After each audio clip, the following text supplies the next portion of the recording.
Hey guys, welcome back to part 6 of the Q&A. So let's crack straight on with the first question. And the first question is from GamerDude0. Yep, GamerDude0. So thank you for the question, mate. And his question is, what is your greatest video game related find in the wild or best bargain found on eBay? In the wild, as a couple, I'd say my Sega Genesis Model 1 without the... can't think what the actual term for it is. Is it TMSS? I think that's what it was. Basically, it's one of the original models which boots straight to the game. It doesn't have that warning at the beginning, so it has really good sound quality. Found that at the car boot, £8, ridiculous. I never thought to see one of those in the UK, and to get it for £8 and all, bargain. I was really chuffed with that. It's usually the car boots really where I get the bargains. The other bargains I got Dark Cloud on PS2. I wasn't interested in the game, I just knew it was worth some money, so I picked it up.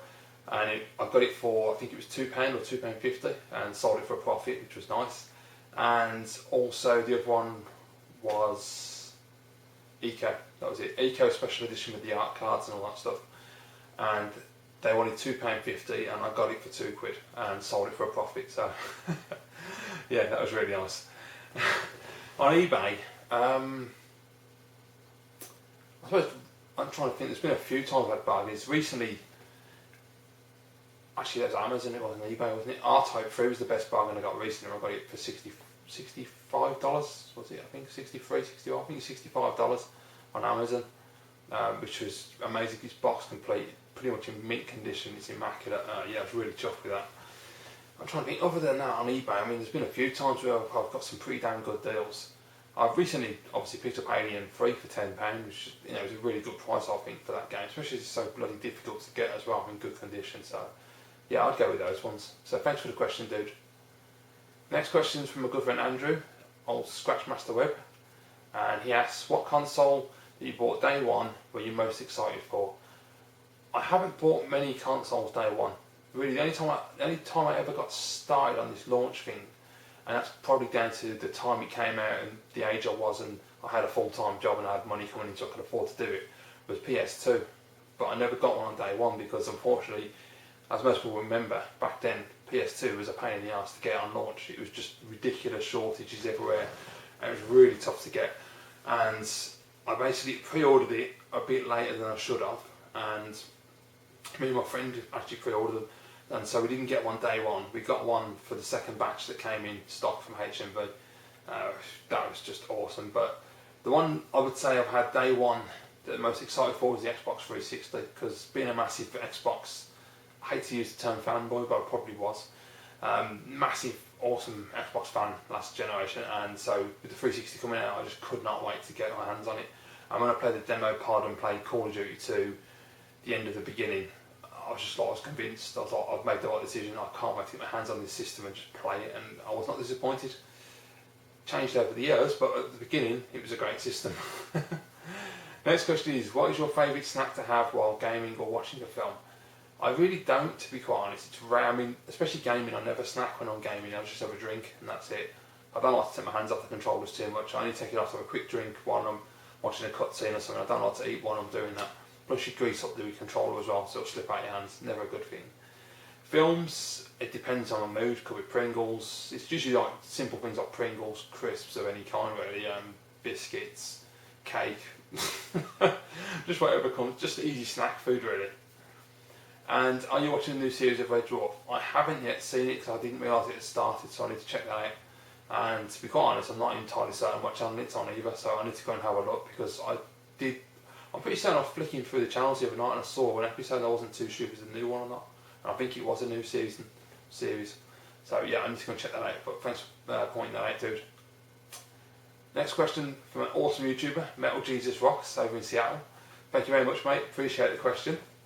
And he asks, which game in your collection do you feel guilty about not having played yet, but you keep it because you intend to play it someday? That is a really good question. Ooh, that's a tough one actually when you think about it. To be honest, it's hard because I think most of the games that I really want to play, I do make the effort to go and play at least once. Even if I don't play them through to the end, I like to try and play as much as I can out of the game. I don't really keep them to one side if they're really good games that I'm dying to play. It's, yeah, I'm trying to think.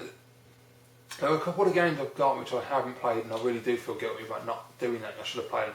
There's one in particular called Metal Morph on the Super Nintendo, and I bought a sealed copy months ago. Sometime this year I bought it, if I remember rightly. And it might be a load of crap, I'm not too sure. But it just looked interesting when I checked it out on the internet, and it was going cheap at the time, so I picked up a sealed copy. And it has been sitting on the shelf in my Super Nintendo collection since I purchased it, so I really need to unwrap that and have a go and see if it's any good. Because it looked really interesting mechanic. It was like a sort of platform game with spaceship shooting, and you could morph the character to get through different sections. It looked really interesting. I don't know if it's going to be good or bad, but hopefully I will get around to playing that. So yeah, I like that. It's a really good question. Cheers, Metal Jesus. Next questions are from Sprites and Bites. Thank you, mate. And it says, "It's fantastic." Okay, first question. If you can mash any two games together to create one amazing game, what would it be and why? This is where it becomes difficult when you're just doing them off the top of your head and you haven't actually read the questions in advance. Oh my god. Two games mashed together make one amazing game. Oh, off the top of my head, Christ, that's going to be difficult.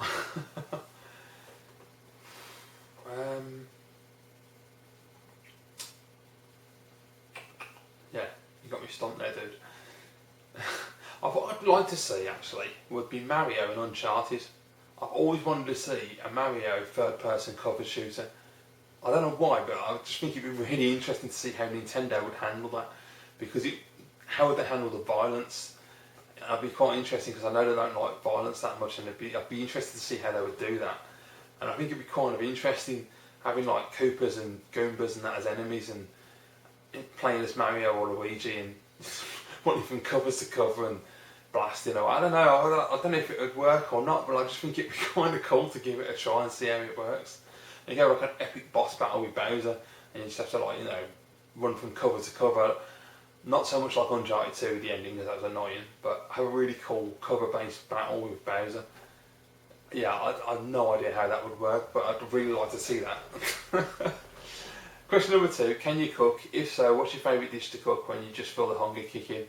Nah, not at all. Can't cook to save my life. In fact, to be quite honest, I've never really tried to cook, so that's not really true that I can't cook, it's just I've never been asked. I'm pretty much lazy. It's frozen meals, shove it in the oven, heat it up for half an hour, Bob's your uncle. Or pizza, or just chicken, chips, crap basically. Crap food I shouldn't be eating. The only time we get a good meal is if I go and see my parents, and our mum will cook me a nice meal.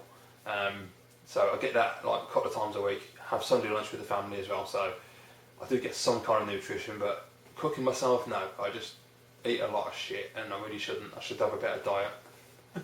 Hence why I put a lot of weight on over the last year, because I ate a lot of Domino's, and Domino's is very addictive and very dangerous. Question number 3, what would be the one and only reason you would what would be the one and only reason, and I think he's missed a word out there, I'm assuming that is you would sell your collection for? I assume that's what it is. I hope that's right, mate. Financial reasons, that's it. End of. If I was in financial shit, then yeah, definitely, obviously it'd have to go. I'd find it incredibly difficult to get rid of my Super Nintendo collection at this point. When I've sold it in the past, it wasn't anywhere near as large as it is now. And I've got 89 games, I believe, now boxed. That would be hard to sell. I know monetary value of that collection at the moment is quite high, and the price of some of the games that I've got are going up quite a lot at the moment. That people seem to be charging silly money for certain games.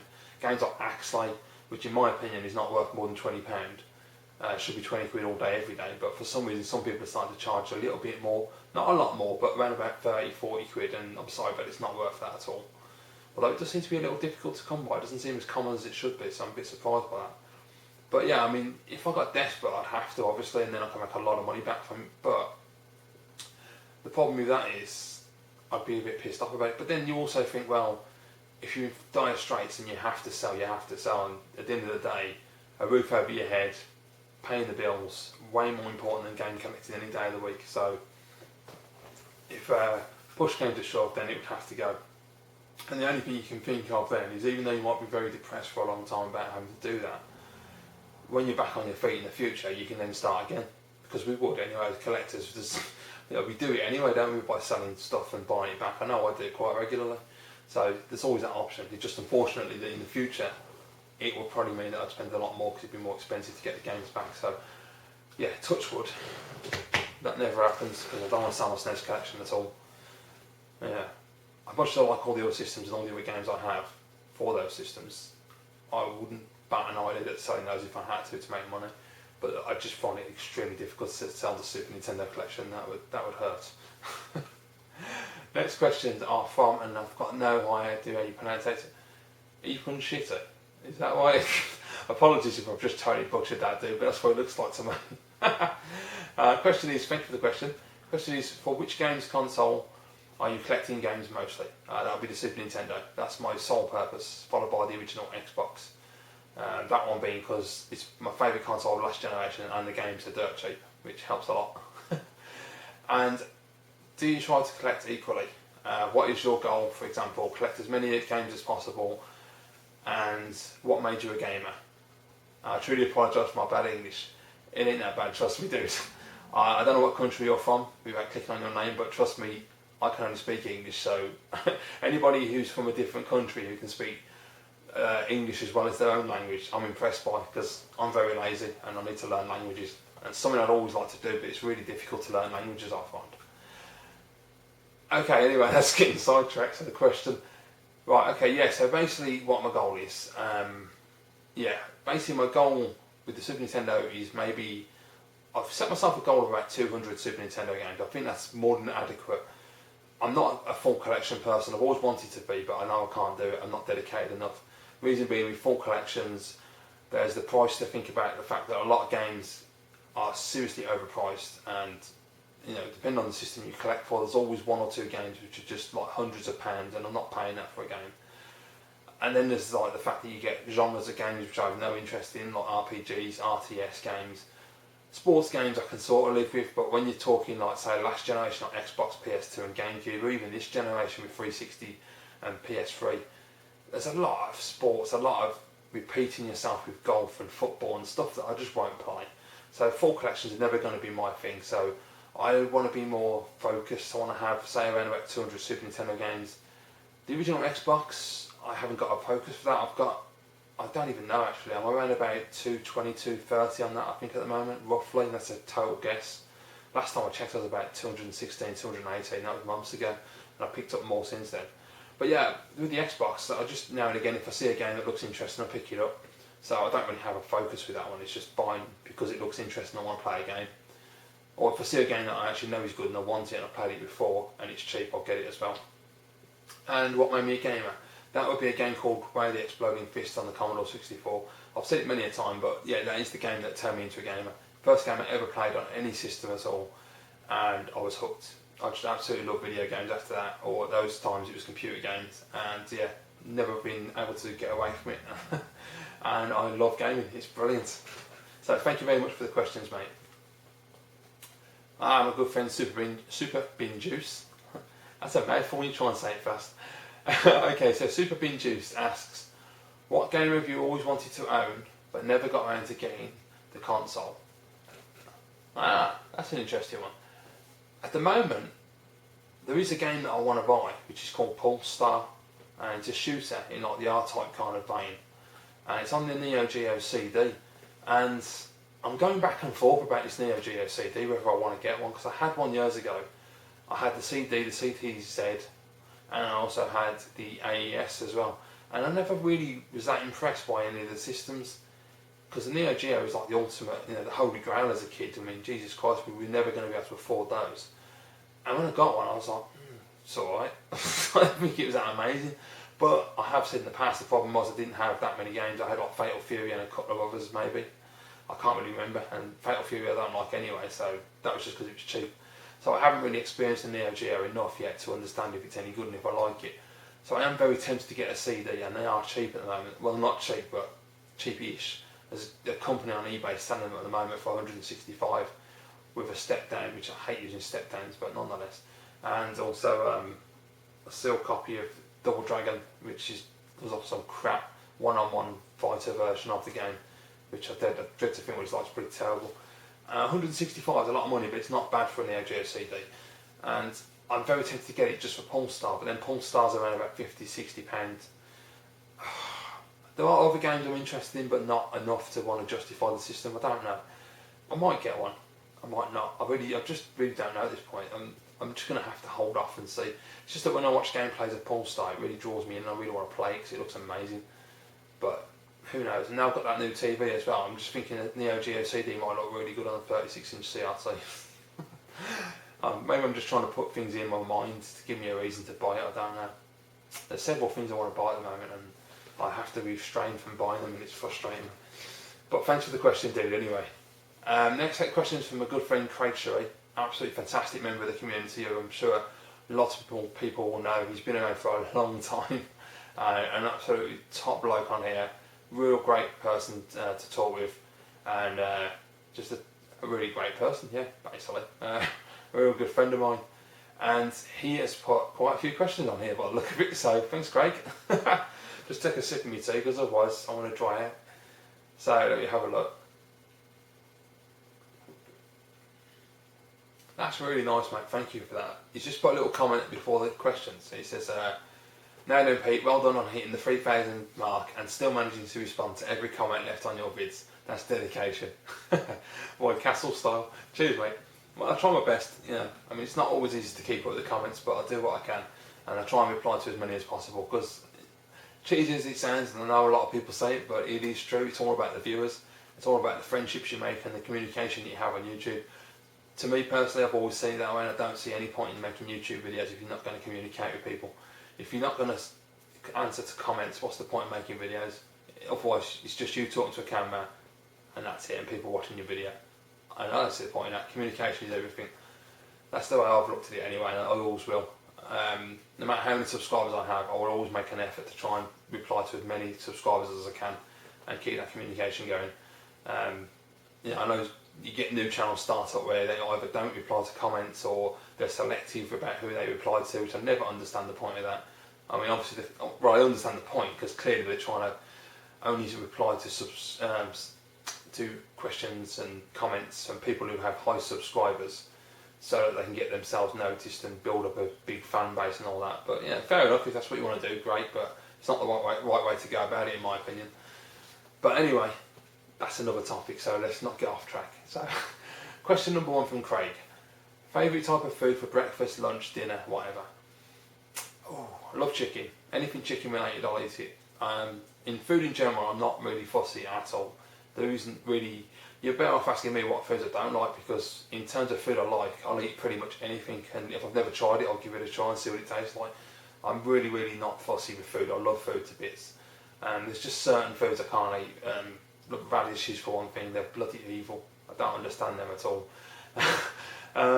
It's really difficult actually when I think about things I don't like, because there ain't that many. Radishes is disgusting. Don't like dates, they're just wrong. But yeah, in terms of food, my favourite type of food, anything chicken related is always good. Love chicken. Pizza's good. Pasta, love pasta. I'm really, really loving, and I've got to stop eating them because I don't know if they're making me put weight on, but I'm absolutely addicted to Levi Roots ready meals. They're all reggae meals. They're just absolutely amazing. He has this beef chilli, which is just absolutely phenomenal, and he also has a barbecue chicken, which is just epic. I absolutely love those. Every time I go to Tesco's, I pick them up. They're expensive. I mean, they're like £3 each, and I think they're like 2 for a £5 at the moment, so it's not too bad. And you know, I think that's a bit much for a bloody ready meal, but they are reggae meals. So you know, Levi Roots is a cool dude, and yeah, those are something I'm really proper addicted to at the moment. I can't stop eating them. Also, I love pucker pies and all. Yeah, I told you I've got a bad diet. Question number 2. Now you're a world-famous YouTube legend. Well, I don't know about that, but fair enough. Have you ever been spotted whilst out and about? Only once, by another guy called Teach Shirts, who's on YouTube, and I'm actually subscribed to his channel if you want to go and check him out. Really interesting dude, and makes a lot of comedy videos from the Black Country. Really cool guy. Yeah, I was in my local game store, MT Games, which I've got a video on my channel, which most people probably have seen. And I was in there one day, and I did mention it on a pickup video, that that was the first time I met this guy, and he came up to me and said, "Ah, are you Snestastic?" And I was like, "Oh shit." Luckily, he was a really nice guy, and we had a good chat, and it was a good experience. But it was kind of weird because, stupidly enough, I never expected anyone to see me in the street and recognise me and say like, "Hey, I'm watching videos, blah blah blah." You know, it's a bit of an odd experience, but it was good. It was okay. At least he was the same bloke, and it went well. Because I mean, you know, you never know, do you? You never know what it's going to be like. I mean, I'm a very shy person in real life, so I think I've seen other people say the same thing. In reality, they're very shy. Like Steve Benway said, in crowds and that, he's not as open and and chatty. So to speak to a camera is quite easy.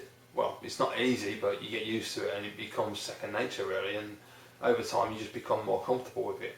But I do find myself in a room full of people. I wouldn't be the person going from person to person going, "Hey, how you doing? I'm Pete. Tell me about yourself." I'm very shy and I don't really find it easy to do that.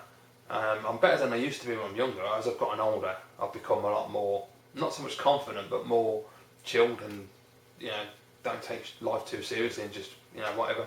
And like in work situations and that, I find it easy to talk to people, communicate, get on with people really well. So I don't want a bloody job interview, but no, I do. I just find it in that environment it's okay. But if you just stick me in a room with a load of people I don't know, and you're having a drink and a chat, and I just find it really awkward because then you've got to try and suss people out. And you've got to try and find common ground, which is difficult.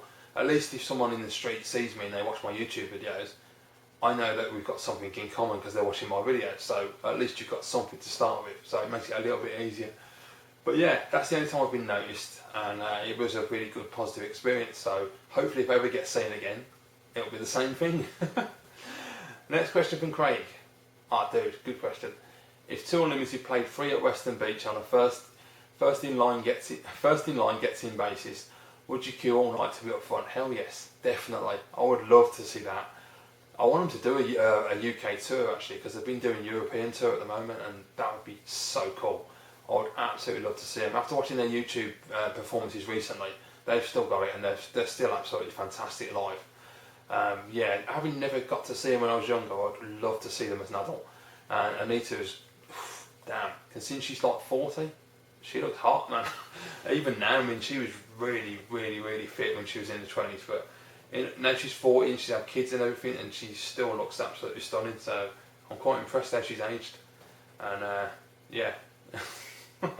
that wasn't the question, I know, but I just had to put that in there. Question number 4: have you found your interest? I'm just holding his mug, I'm just sort of. It's like you're watching a video game. Is he gonna drink it? Is he not? Is he gonna not? Anyway, have you found your interest in current gen gaming nosedive this year, like me? A lot of people keep saying that they seem to be losing interest in this current gen. I really haven't. I mean, yeah, there's been a lack of games. That's for damn sure. It's been very dry this year, I found. There hasn't been a lot that's really made me go, "Oh God, I can't wait to play that." But no, I still put it down to the fact that I don't play online and I don't give a toss about digital content, and that I am still in that mindset, and it's probably a Luddite mindset, but I don't really care. I buy a game, I put a disc in, I play the campaign, great game, put it on the shelf. If it's a really great game, I'll play it again and again and again. But there ain't many games this generation that got that replayability. Uncharted 2, the 2010 Medal of Honor, Call of Duty 2. Yeah, that's about it. There was not a lot of options for replayability for a lot of them, and a lot of it's down to the fact that it's just because they're cinematic, and I find it difficult to play them again. But then again, I say that Uncharted 2 is cinematic, and I played that 4 or 5 times. I've completed that now. So yeah, maybe it's the quality of the cinematics, I don't know. But yeah, I ain't really got bored of it yet. I still really enjoy it. I still get really hyped for new games and new systems. As the Wii U's coming out, and I cannot wait. I think it's like 35 days to go or something, and I just cannot wait to get my hands on that system and to sit here and spend the whole weekend just playing Zombie U and Mario and God knows what else, and just experiencing the whole system and the UI and all that. And it's going to be awesome. Can't wait for that. And yeah, I mean, in terms of the games, it's been a bit dry, but I'm getting Medal of Honor Warfighter this weekend. Cannot bloody wait to play that game. Really hope that it lives up to the hype. Well, I say hype, there ain't been no hype. It's very quiet and subtle, but there's hype in my mind because I love the last game so much that I cannot wait to play this new one and to see what happens with Mother Preacher and Voodoo. And I want to see where the story goes. I want to see how they improve the gameplay and if they got rid of all the glitches and bugs and all that shit that was in the last game. So that's really cool. Halo 4 is about to come out as well. Cannot wait to play that game. That's going to be awesome. And then after that is the Wii U, because I mean, there isn't anything I can think of that's coming out on PS3 and Xbox that I'm interested in up till Christmas. In fact, probably till 2013 now that I'm actually bothered about buying. I can't even think of a single game. And there probably are games coming out, but there's nothing that's on my radar.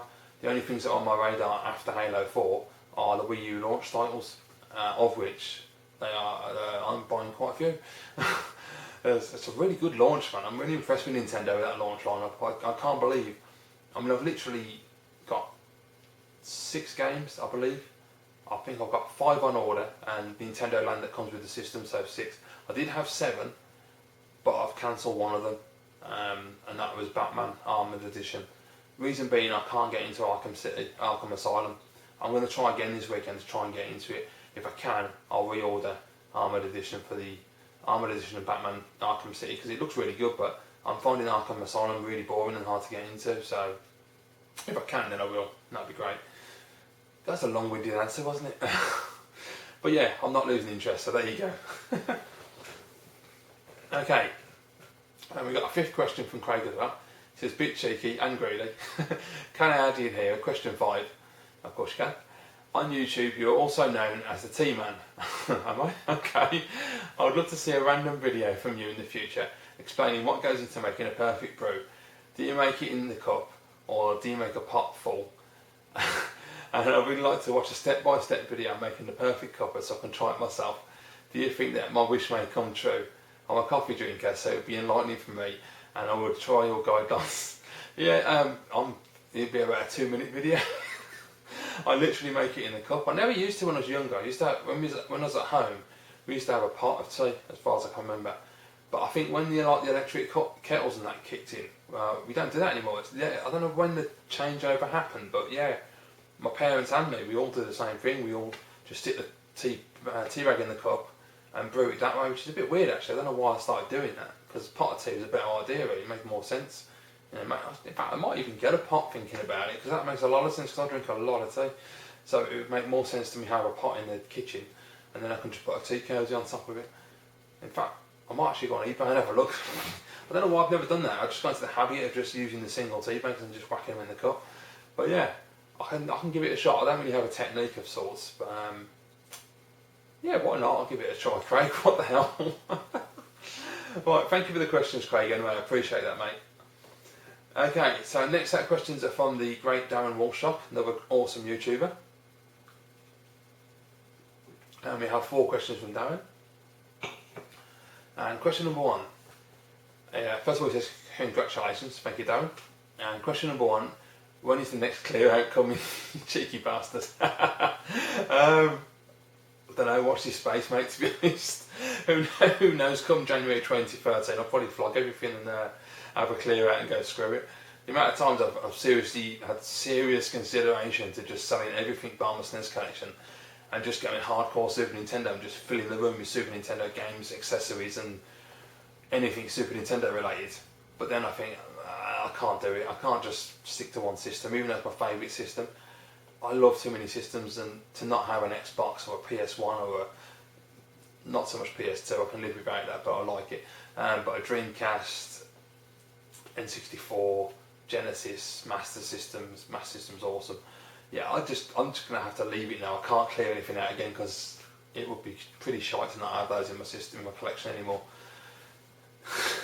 Great question, that. Number 2. Question number 2 is, which console would you least like to have in your collection? Anything Atari related. I've always considered the Woody, just because I want to get Asteroids, but I'm not big on Atari. I haven't got any nostalgia or any memories of it. I played the 2600 briefly. A friend of the family had one at the time, back when I was younger, but I've not really got any attachment to that system at all. So yeah, anything Atari I would say I'm not interested in having in my collection. Other than that, it's a tough one. because I have considered getting another 3DO, but I won't go there again because I had it and it was alright, but I wasn't that bothered about getting involved in it, so that would probably be another one.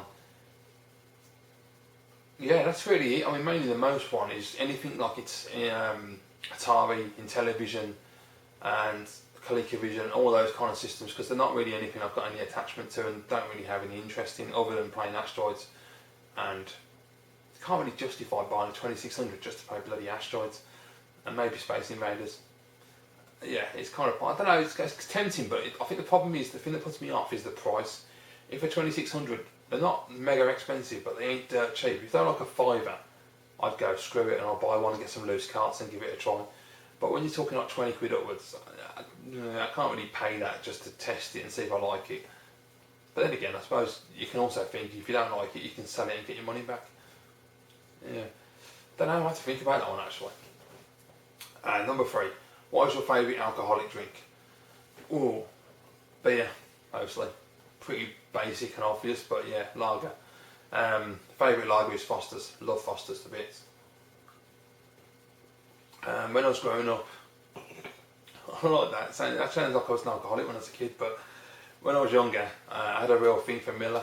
You know, the bottles. Love the bottles of Miller. That stuff was quality. And also used to like, in fact no, I'm just trying to think now, what else did I do? I've always liked Foster's. Carlsberg was always a bit shit. Sometimes you get a good one in the pub, but like the cans and that, it always tastes crap to me. It's just vile. Never liked Stella, sorry mate. I just think Stella tastes like shit. It's too strong and it's just no. It ain't got enough flavour for me. Carling is a weird one. I've always found with Carling, you either, the first can is absolutely amazingly tasty, or the first can is shite, which it usually is most of the time. It's shite, and the more Carling you drink, the better it tastes because the more pissed you are. Other than beer, I would say, yeah, that's pretty tough. I'm not a big spirits person either. I used to like whiskey when I was a kid, but I overdid it with the whiskey and I can't drink it anymore. It just makes me gag. I like it in my coffee, and I know I sound like an old man saying that, but I do like it in my coffee, especially in the winter. It's great. Knocks you out cold when you get to bed. But but straight whiskey I can't drink anymore. I used to drink it straight all the time when I was younger, and I used to like drink like shots of Glenfiddich and stuff like that. But yeah, it proper screws you up when you drink too much of it. And don't like vodka. Vodka's disgusting. Gin's the most evil drink I've ever drank. Did have a real thing at one point. I remember years ago we went to Torquay on a lad's holiday, and we got to drinking Tia Maria and orange juice. That is a quality drink. It really screws your stomach up and makes you feel like shit if you drink too much of it. I remember one night I was in the pub in Birmingham with my mate, and he'd never tried it, and we tried it. And I was like, oh, you got to try this drink, mate, it's really nice. So we got some, we had a few, and I had about 10 of them. I think it was like 10 double Tia Maria and OJs, and Jesus Christ, I felt rough the next day. Nice drink though.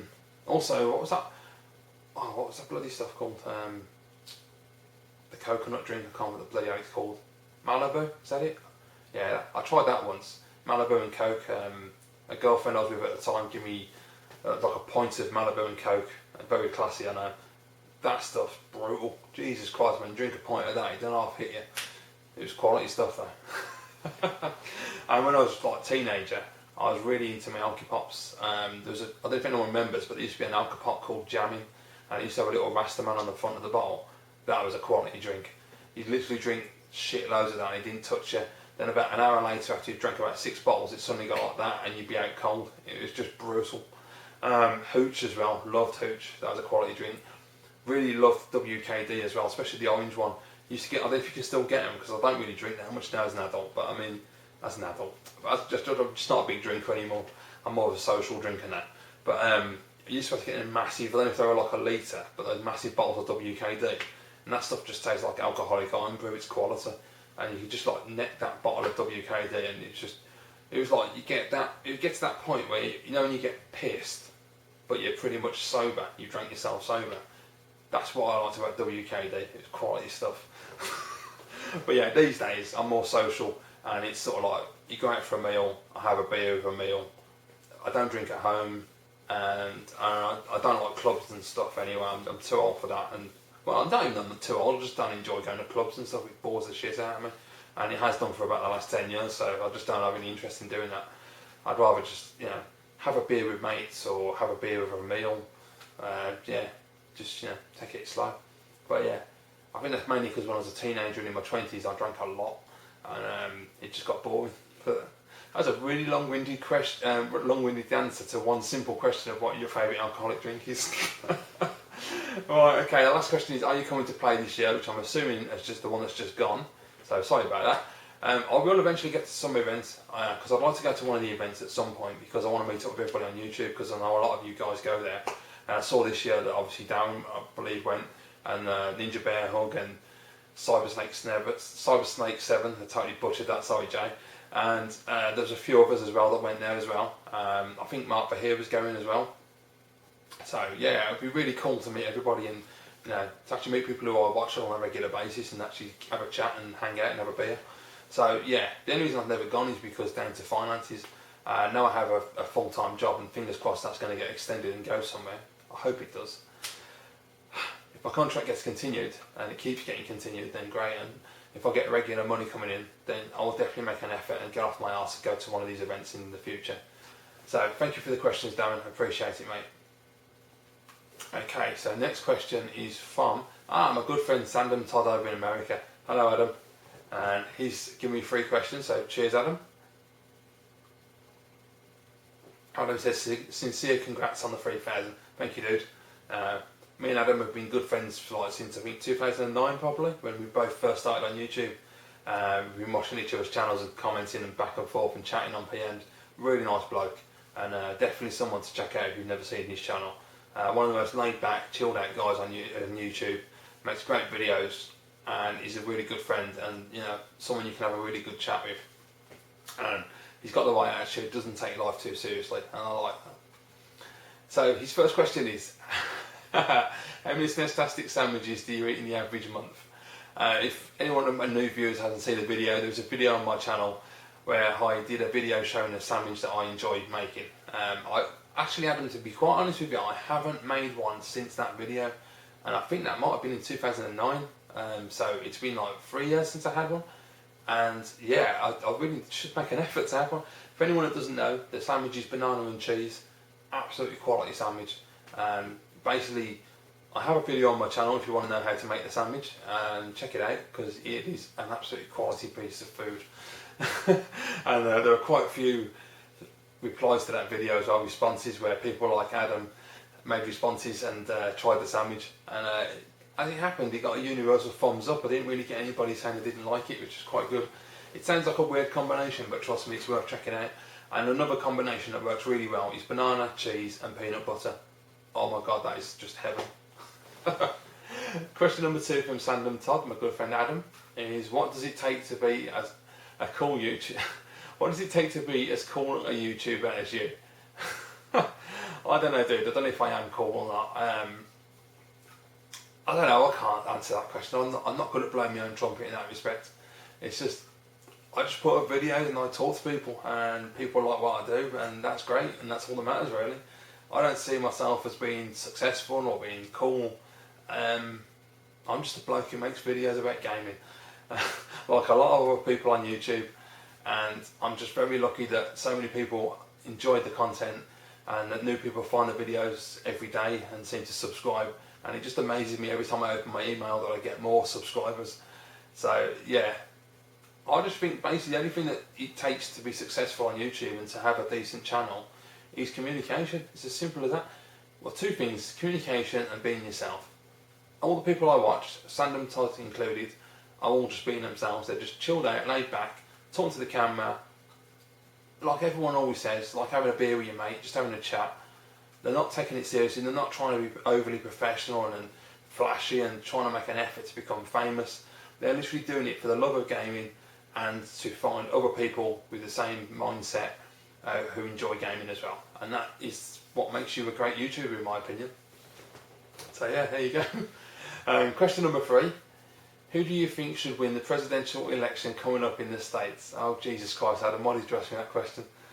The reason I say that is because I try and avoid politics because I know it's a dangerous subject. Politics and religion are two subjects that can really cause shit to stir. But you've asked me the question, so I will answer it. I'm totally behind Obama. I have been since 2008. I've been a big supporter of Obama since then. I don't know a lot about American politics. I know a little bit, and I've read books, watch a lot of programs. I watch The Daily Show every day. I love Jon Stewart. He's absolutely brilliant. But I've also done those online tests where you answer a series of questions and they tell you if you're more of a Democrat or more of a Republican. And every test I've ever done, I come out pretty much 98% Democrat. So it makes sense to back Obama. But the reason I back President Obama is simply because I believe in the policies that he has. I believe in what he's trying to do, especially with Obama. His medical, my brain's just gone blank then. But basically, he's trying to set up, from what I understand, anyway at least, a sort of NHS like what we have, a National Health Service of sorts. I know it's slightly different in the way he's done it, but basically I've had real difficulty understanding, and it's probably because I'm not an American. I've had trouble understanding this whole socialism, death panel, this whole scaremongering that the Republican Party seems to want to do. I don't understand that, because to me it seems that Obama's trying to do the right thing. He's trying to help out all of those, I can't remember how many people, but I'm sure it's a fair few thousand people who don't have any medical coverage at all. And the idea was that with this new service he's trying to put in place, that basically they would get help. If they need medical assistance, they can get it. And I can't understand why people don't see that as a good thing. I know there's like this obviously anti-government thing, and there's the government shouldn't be messing in our lives and all this kind of thing, and I don't understand that, because as a citizen I've never understood that, because I think at the end of the day the government are there to set the laws, to maintain law and order. They're there to keep society on the right track and not have society crumble and fall apart. So I don't see anything that Obama does in that respect as negative. I just can't get my head around it. I know I'm probably going to get a lot of comments from Republicans now just explaining point by point why Obama's medical bill is a bad idea, and that's fair enough. This is why I don't like talking about politics, because it can get dangerous. But yeah, I definitely support President Obama. I think the guy, as I say, I agree with his policies. I'm on the same wavelength as him on a lot of issues, and he also has the charisma factor. Obviously, the guy is an amazing orator. You watch him give a speech and he has you in the palm of his hand. He just totally captures you, and you can't take your eyes off him, and he's just absolutely brilliant. And I really do hope to God he wins this year, because if Mitt Romney wins, oh my God. It's really difficult when you don't live in America, just like if anyone doesn't live in the UK and they're looking at our political system, to understand the more intricate parts of policies and how it affects average Americans like yourself. That's the interesting part for me, because I don't know what American society is actually like, as I don't live there. So it's difficult to understand what the concerns are for the average American and what they want from a president. But I look at Mitt Romney and he's a joke in my eyes. Basically the guy he's just got no charisma at all. He seems to be lying his arse off about everything. He doesn't seem to be telling the truth about any of the facts. He doesn't seem to have a plan. He says he has a plan, but he's not willing to tell us what that plan is, and I don't understand that. The Labour government in this country seems to be doing the same thing as well for some reason. They basically go, oh yeah, if we get back in and we get elected, we've got a plan, but we're not going to tell you what the plan is until you elect us. And that's not how it works. Mitt Romney should be saying, okay, this is how I'm going to deal with the economy, point by point, this is all the figures, this is the facts. But he doesn't seem to be doing that. He seems to be just dodging it and using a lot of glib sayings and a lot of blanket statements just to basically get people to vote for him. And I don't understand it. I don't see it at all. For me personally, John McCain was a better choice than Mitt Romney, and John McCain was a shit choice.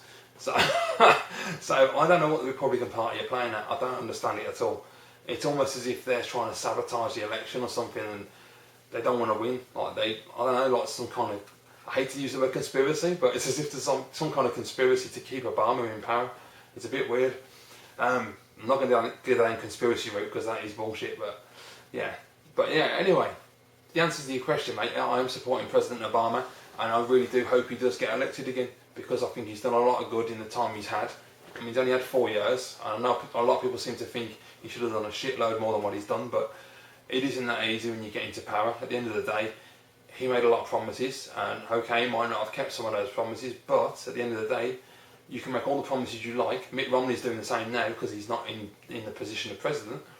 When you actually get elected and you're in the office, and then you have to deal with the other party and Congress and trying to get bills passed. There's people who have been in Congress for years and years and years and have a lot of sway, a lot of power, and you will then become president and find that actually you can't get as much done as you would like to do because people will block you, and you get filibusters, and it's just not going to happen basically. So it isn't as straightforward as him just going in there and saying, right, I'm Mr. President, I'm doing this, this and this, I'm going to shut Guantanamo down, and that's it. It doesn't work that way, and it's not that simple. Politics is very complicated. So for what he's actually managed to achieve, I think he's done a great job, and I think if you give him 4 more years, I honestly think that President Obama is the best choice for Americans, the best choice for international affairs as well. Foreign policy is really good and strong. I think he's proven himself pretty well on his foreign policy. So yeah, that's my opinion. So I'm probably going to get a shitload of hate from Republicans now. I really never wanted to go there with politics, but I'm glad you asked the question as well. It's an interesting subject and I could talk about it for hours, so there we go. Okay, so feel free to use not all of these fabulous questions, brother. You're still one of my favourites to watch. Thank you very much, Adam, and you are too, mate. I think you're an absolutely top bloke, and I really appreciate you. Keep watching my channel, and thank you for these questions as well, dude. That last question was a long one. Right, okay guys, we'll do a couple more questions and then we'll move on to part 7, I think. So next question is from GameBoy379. Thank you for the question, mate. Who asks, do you play survival horror games, and if so, which one is your favourite? I haven't really played them since PlayStation 1. Yeah, I don't know why, but they never really appealed to me after that, because I really liked the original Resident Evil games. I thought they were brilliant. I loved the intensity of the atmosphere and the storyline. The controls were a bit wonky, but that kind of gave it a charm as well. I like all the jump out scares. I like the slow zombies. I just thought it was brilliant. And one game in particular I really enjoyed on the PlayStation 1, or the Sony PlayStation as it was a bit of a two Ronnies moment there, really. Anyway, sorry about that. Yeah, or no, it's a bit of an Ernie Wise more than anything. Eric Morecambe, that's what I was thinking of. Bloody Ernie Wise, that's an Eric Morecambe moment. Anyway, that's beside the point. Sorry. Yeah, Silent Hill, the original Silent Hill. What a game! I remember the first time I got that. I got it on US import, I believe, originally. That game was bloody brilliant. The atmosphere and the fog, and just stuff coming out of nowhere, and that bit where you walk into the toilets and you can hear the kid crying and there's the ghost, and it was just brilliant. That game was just absolutely fantastic. I like that kind of survival horror where it's slow, it's intense, there's atmosphere, it scares you because you don't know what's coming, and you've got melee weapons as well, much better than using lots of guns. Yeah, I love that. In fact, I've just thought of one as well, Condemned on the 360. One of the best games of this generation in my opinion. That game scares the living shit out of me. That is a really intense, frightening game. A really brilliant game as well. So yeah, there you go. Right, okay, so we are coming up near enough to an hour. So what the hell, we'll just throw a few more questions in the mix. Next questions are from More Games Jay. Really top bloke, Jay Moore. Really interesting videos and quirky, and yeah, I really like his style, very different. And if you've never seen More Games Jay or Jason Moore, he's got several channels, definitely check him out, really cool guy. Question number 1, if you had to give up either TV and films or all forms of gaming, what would you ultimately choose? That is so difficult. You see, the fact that you've put TV and films together makes it more difficult. If it was separated, it would be easier, because I could say I could give up films. As much as I love movies, I could live without films, but I couldn't live without American TV and gaming. That would be too difficult, man. I couldn't do that. I mean, God, I'm so invested in so many American shows at the moment, there's no way I could just pass on them. So yeah, I mean, I'm going to have to split it, and I'll have to say films. That is the only one I could give up, and I'd really hate that. But to be fair, Hollywood, yeah, it ain't been that good for a long time. You only get the odd film now and again that really stand out, but yeah. But then I'd have to give up action films, and I love action films, so that would kind of suck. But yeah, if I got a choice, if I got to choose, then it would definitely be films. I can't get rid of TV and gaming, no way. Question number 2. What? Would you chop off your thumbs and fingers on each of your hands for £10 million for you and your family members? 10 million quid. Yeah, probably would actually for 10 million quid. But then you've got stumps then, ain't you? So you're a bit screwed, you can't do anything. But then again, you've got 10 million quid, it don't matter. Because for 10 million quid, you just get a surgeon to reattach some false limbs. So yeah, that'd be. And if it's for your family, of course, you'd do anything for your family. So yeah, that's an interesting question, Jay. Cheers for that. Right, okay. Well, it's coming up to midnight, and I need to get some sleep because I've got to work tomorrow. So these will be the last questions, and these are from my good friend Stuart, Tutor UK. So thank you, Stu. And first question is, favourite video game character? Ooh, a couple coming to my mind. Nathan Drake, Master Chief, Mario, of course, obviously. I'd probably say Nathan Drake. Yeah, I just think Nathan Drake's brilliant. He's so well written. Nolan North just did such a great job of bringing him to the screen. And the script was great anyway, but Nolan North's portrayal of Nathan Drake is just one of the best characters that have been created this generation. Really, really impressive. And he just gets the character so right. His interaction with the other characters, the comedy, the timing is just bang on. The emotional moments are there, and just everything is absolutely superb. And you really feel for the character, and you want Nate to succeed, and you don't want to see him fail. And especially in the third game, you really get to see a different side of him, and you get to see what's more important to him, the treasure or his friends. And I thought that was brilliant the way they did that. And Nolan North is a fantastic actor, so Nathan Drake's my favourite character. Question number 2, most hated series of games. All I thought was, first thing that came to my head then was Final Fantasy. I only ever played Final Fantasy 7, and I hate that game. But that's just an RPG, and I just don't get them. So I'm just I can't really say I hate the series because I haven't played them enough to know if they're any good, and I don't understand RPG games, so it's really difficult to say that. So I'm going to have to go for games that I know how to play and I've had a lot of experience with. Oh God, what would that be? Most hated series of games? You're going to stomp me with that, Stu. If it's games that I know a fair bit about,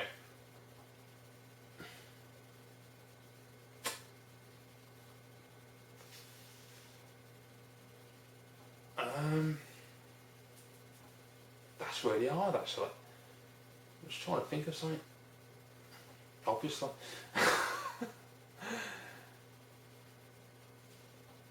I'm actually stumped on that one. I don't know, I'm really stuck. Just trying to have a think now, what series of games? I mean, anything RPG is the same, it just doesn't do it for me at all.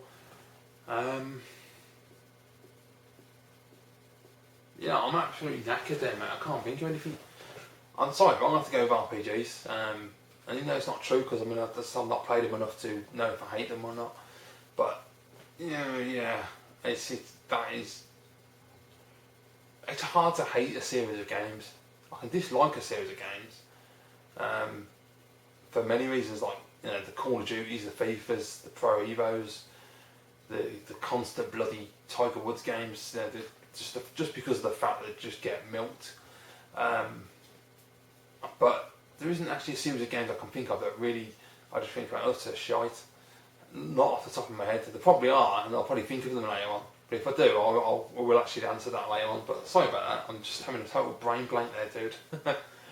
Question number 3. What series of games do you feel was or is overhyped? That's a great question.